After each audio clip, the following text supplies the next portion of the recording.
Desert islands. Geographers say there are two kinds of islands.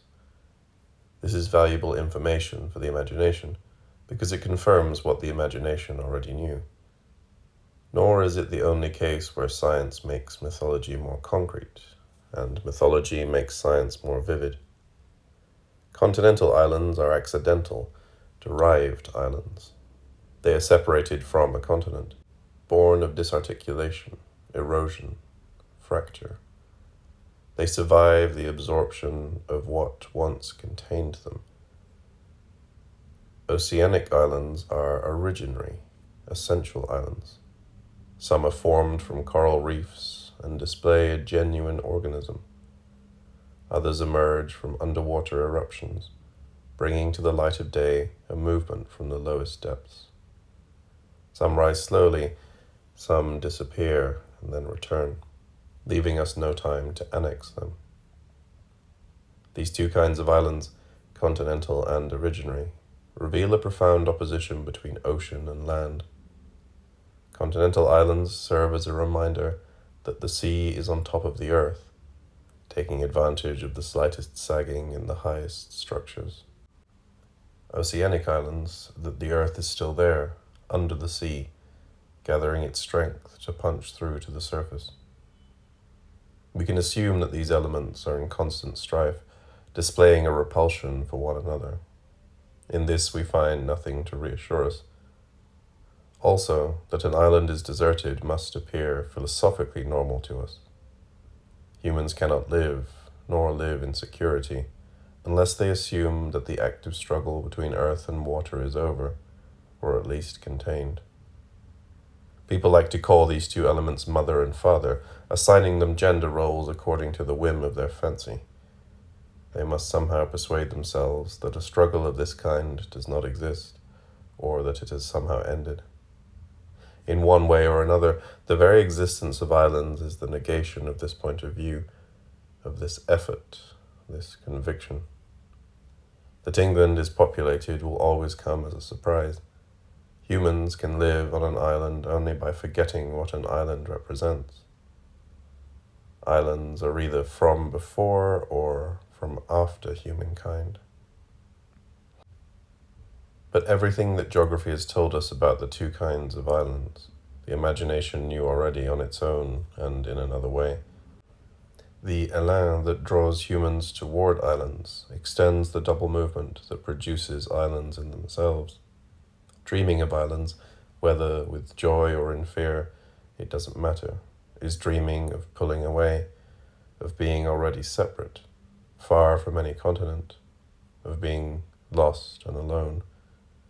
Or it is dreaming of starting from scratch, recreating, beginning anew. Some islands drifted away from the continent, but the island is also that toward which one drifts. Other islands originated in the ocean, but the island is also the origin, radical and absolute. Certainly, separating and creating are not mutually exclusive. One has to hold one's own when one is separated, and had better be separate to create anew. Nevertheless, one of the two tendencies always predominates. In this way, the movement of the imagination of islands takes up the movement of their production, but they don't have the same objective. It is the same movement, but a different goal. It is no longer the island that is separated from the continent. It is humans who find themselves separated from the world when on an island. It is no longer the island that is created from the bowels of the earth through the liquid depths. It is humans who create the world anew from the island and on the waters. Humans thus take up for themselves both movements of the island, and are able to do so on an island that, precisely, lacks one kind of movement. Humans can drift toward an island that is nonetheless originary, and they can create on an island that has merely drifted away. On closer inspection, we find here a new reason for every island to be, and remain in theory, deserted. An island doesn't stop being deserted simply because it is inhabited, While it is true that the movement of humans toward and on the island takes up the movement of the island prior to humankind, some people can occupy the island. It is still deserted, all the more so, provided they are sufficiently, that is, absolutely separate, and provided they are sufficient, absolute creators. Certainly, this is never the case in fact, though people who are shipwrecked approach such a condition. But for this to be the case, we need only extrapolate in imagination the movement they bring with them to the island. Only in appearance does such a movement put an end to the island's desertedness. In reality, it takes up and prolongs the élan that produced the island as deserted. Far from compromising it, humans bring the desertedness to its perfection and highest point. In certain conditions which attach them to the very movement of things, humans do not put an end to desertedness. They make it sacred. Those people who come to the island indeed occupy and populate it, but in reality, were they sufficiently separate, sufficiently creative, they would give the island only a dynamic image of itself, a consciousness of the movement which produced the island, such that through them the island would in the end become conscious of itself as deserted and unpeopled. The island would be only the dream of humans, and humans the pure consciousness of the island. For this to be the case, there is again but one condition. Humans would have to reduce themselves to the movement that brings them to the island, the movement which prolongs and takes up the élan that produced the island. Then geography and the imagination would be one. To that question, so dear to the old explorers, which creatures live on deserted islands, one could only answer, human beings live there already, but uncommon humans. They are absolutely separate, absolute creators. In short, an idea of humanity, a prototype, a man who would almost be a god, a woman who would be a goddess, a great amnesiac, a pure artist, a consciousness of earth and ocean, an enormous hurricane, a beautiful witch, a statue from the Easter Islands. There you have a human being who precedes itself. Such a creature on a deserted island would be the deserted island itself, insofar as it imagines and reflects itself in its first movement. A consciousness of the earth and ocean, such is the deserted island, ready to begin the world anew. But since human beings, even voluntarily, are not identical to the movement that puts them on the island, they are unable to join with the élan that produces the island. They always encounter it from the outside, and their presence in fact spoils its desertedness. The unity of the deserted island and its inhabitant is thus not actual, only imaginary, like the idea of looking behind the curtain when one is not behind it. More importantly, it is doubtful whether the individual imagination, unaided, could raise itself up to such an admirable identity. It would require the collective imagination, what is most profound in it, i.e., rites and mythology. In the facts themselves, we find at least a negative confirmation of all this, if we consider what a deserted island is in reality, that is, geographically. The island, and all the more so the deserted island, is an extremely poor or weak notion from the point of view of geography. This is to its credit. The range of islands has no objective unity, and deserted islands have even less. The deserted island may indeed have extremely poor soil. Deserted, the island may be a desert, but not necessarily. The real desert is uninhabited only insofar as it presents no conditions that by rights would make life possible, whether vegetable, animal, or human. On the contrary, the lack of inhabitants on the deserted island is a pure fact due to circumstance, in other words, the island's surroundings. The island is what the sea surrounds and what we travel around. It is like an egg of the sea. It is round. It is as though the island had pushed its desert outside. What is deserted is the ocean around it. It is by virtue of circumstance, for other reasons than the principle on which the island depends, that ships pass in the distance and never come ashore. The island is deserted more than it is a desert. so much so that in itself the island may contain the liveliest of rivers, the most agile fauna, the brightest flora, the most amazing nourishment, the hardiest of savages, and the castaway as its most precious fruit. It may even contain, however momentarily, the ship that comes to take him away. For all that, it is not any less a deserted island. To change this situation, we would have to overhaul the general distribution of the continents, the state of the seas, and the lines of navigation. This is to state once again that the essence of a deserted island is imaginary and not actual, mythological and not geographical. At the same time, its destiny is subject to those human conditions that make mythology possible. Mythology is not simply willed into existence, and the peoples of the earth quickly ensured they would no longer understand their own myths. It is at this very moment literature begins. Literature is the attempt to interpret, in an ingenious way, the myths we no longer understand. At the moment we no longer understand them, since we no longer know how to dream them or reproduce them. Literature is the competition of misinterpretations that consciousness naturally and necessarily produces on themes of the unconscious. And like every competition, it has its prizes. One would have to show exactly how, in this sense, mythology fails and dies in two classic novels of the deserted island, Robinson and Suzanne. Suzanne in the Pacific emphasizes the separated aspect of islands, the separation of the young woman who finds herself there. Robinson Crusoe, the creative aspect, the beginning anew. It is true that the way mythology fails is different in each case. In the case of Giraudoux' Suzanne, mythology dies the prettiest, most graceful death. In Robinson's case, its death is heavy indeed. One can hardly imagine a more boring novel, and it is sad to see children still reading it today. Robinson's vision of the world resides exclusively in property.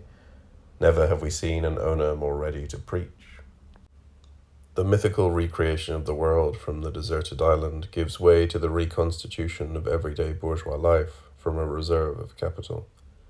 Everything is taken from the ship, nothing is invented. It is all painstakingly applied on the island. Time is nothing but the time necessary for capital to produce a benefit as the outcome of work, and the providential function of God is to guarantee a return.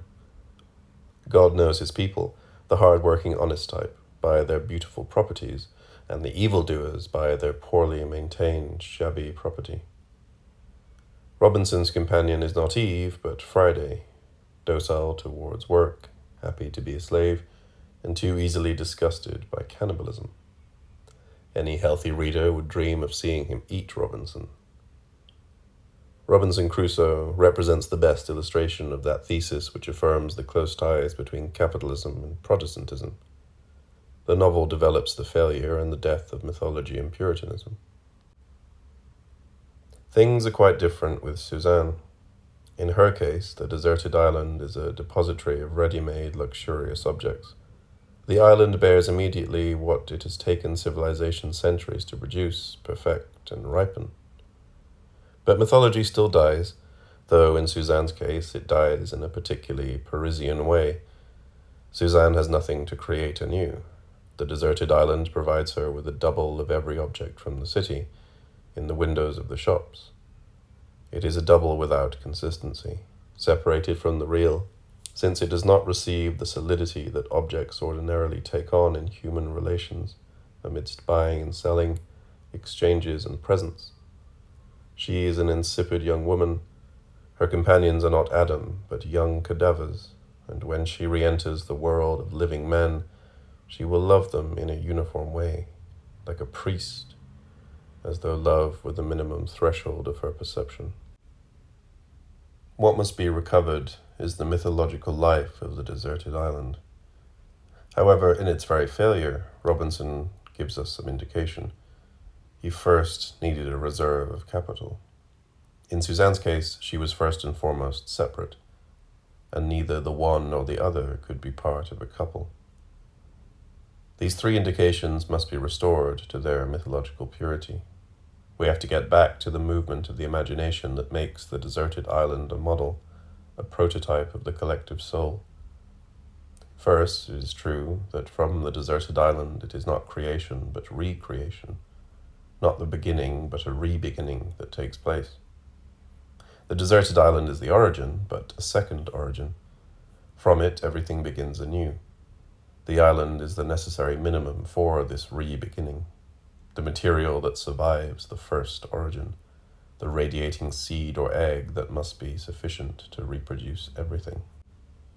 Clearly, this presupposes that the formation of the world happens in two stages, in two periods of time, birth and rebirth, and that the second is just as necessary and essential as the first, and thus the first is necessarily compromised, born for renewal and already renounced in a catastrophe. It is not that there is a second birth because there has been a catastrophe, but the reverse. There is a catastrophe after the origin because there must be, from the beginning, a second birth.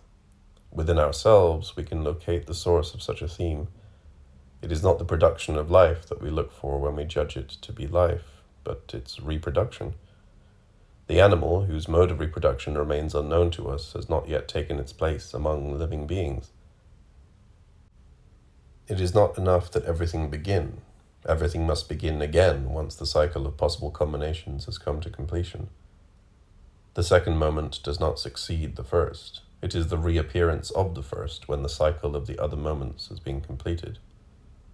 The second origin is thus more essential than the first, since it gives us the law of repetition, the law of the series, whose first origin gave us only moments.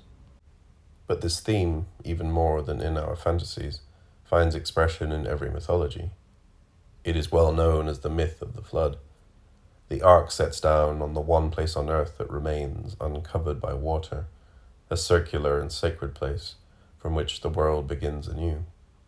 It is an island or a mountain, or both at once. The island is a mountain under water, and the mountain an island that is still dry.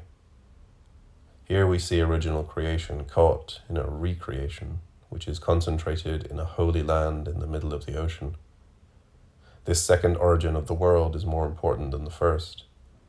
It is a sacred island. Many myths recount that what we find there is an egg, a cosmic egg.